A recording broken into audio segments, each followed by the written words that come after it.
It's great to see you, Randy. We saw you last night at the MMA Awards. Yeah, and so, first of all, tell me a little bit about your time and experience last night with the MMA Awards. well, it's the third time I've been at the MMA Awards. The first year I did one of the clips that, like Daniel Cormier's last night, that was so funny. They showed parts of that in the intro. There's a divorce attorney skit, and it was a lot of fun.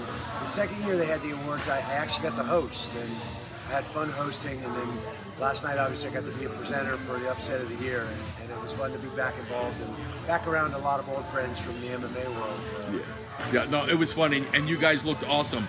Yeah, MMA has been changing, going through a lot of changes. One of the things, like, I know your son Ryan, he's out there fighting now. If people wanted to get involved in the sport now, what kinds of things would you recommend to them, not only from a training standpoint, but from a business standpoint? Well, I think certainly from a training standpoint, find a good gym. Find a good group of guys that are going to challenge you, but at the same time take care of you and help you progress and get better as an athlete. Nowadays, there are amateur shows like Tough Enough here in Vegas and all over the place. So you can get your feet wet and see where you're at with adapted or adjusted rules, shorter rounds, and figure out how you compete and where the holes are in your technical game as a fighter. And build yourself up to then jump into the pro ranks, and then from there it's a long journey to work your way up to one of the big promotions that are out there at MMA now. So it's a long and ongoing process, unlike when I started, where I jumped right into the UFC, my very first fight, and was kind of off and running. I think those days are gone now. It's going to be a longer process, and rightly so.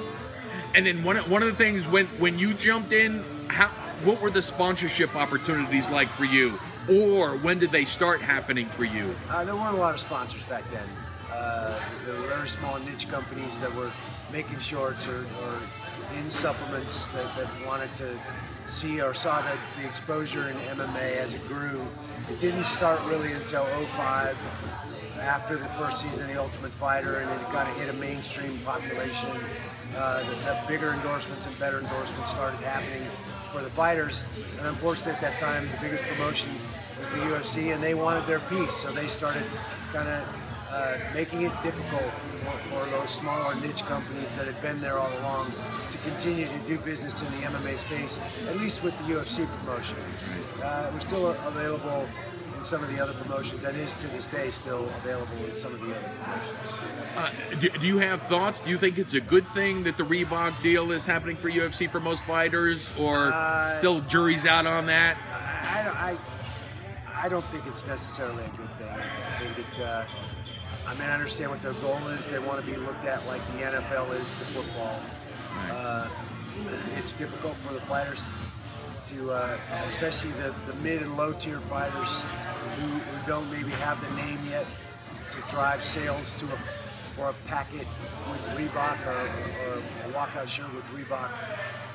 But they can establish and build relationships in some of these smaller companies that are willing to sponsor them and get behind them and develop with them as they grow into a top tier fighter. It eliminates that revenue from them, and they're the ones that need the revenue the most, frankly. So, you know, it is an issue, but it is what it is. The UFC's the UFC. They've been the strongest promotion and synonymous with the sport for a long time. I don't see them going anywhere. We'll see how it shakes out. Yeah, right on. And you know what? One of the other things, I started covering the MMA fights in roughly 2009, 2010, the amateurs, and I've seen the whole bar rise. I mean, you must have seen massive changes. So, I mean, so what kind of, would you agree the whole bar has risen pertaining to even the amateur fighters till today? Bar and what? I'm meaning just better fighters, just training. They're training harder. I mean, it's natural. People, you know, it goes through phases. Jiu-jitsu was the big thing back then. Nobody really understood the ground game or the jiu-jitsu game. Wrestling is kind of the inversion of that, so there was a conflict between those two styles. People became adept at jiu-jitsu, learned the guard, learned the submission holds. It became harder and harder to effectively get guys out of position and win that way.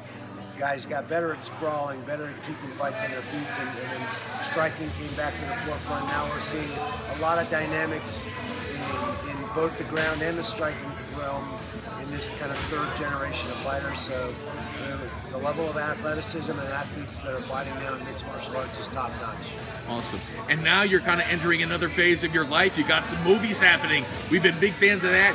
So what is from the first one, what was the biggest surprise that you discovered? Say, wow, this is cool, this is fun, or boy, this is not as easy as I thought. What kinds of things did you discover? Well, I've been acting for 12 years now. It started, quite a while ago. With Cradle to the Grave was my very first movie experience with Tito and Chuck on that set as cage fighters in that movie.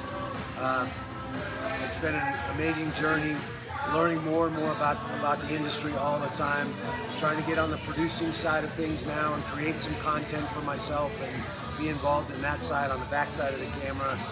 Eventually I'd like to find my way into trying to direct and direct some projects, but still having fun, relating to characters, finding a way to tell the truth and portraying the character. And the fun thing is you get to do and say a lot of things you would never say in real life, so it's been fun. Right now, we've got a new episode of Hawaii Five-0 coming out on February 20th.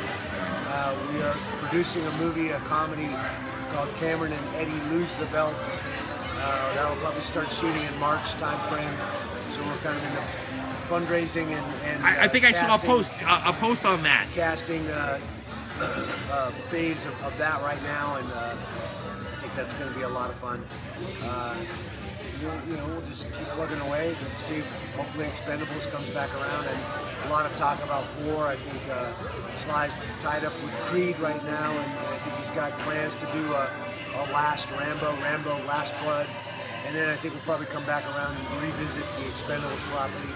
So we'll see what happens. I'm having a blast making movies and enjoying that industry. It's certainly a little easier than getting punched in the face.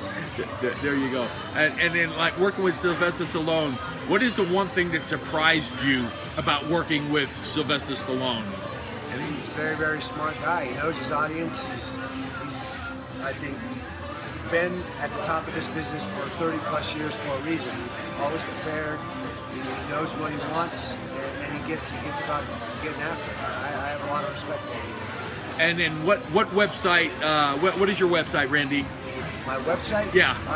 You can go to Randy the Natural Couture or ExtremeCoutureMMA.com. All right. We thank you very much for your time today. Thanks.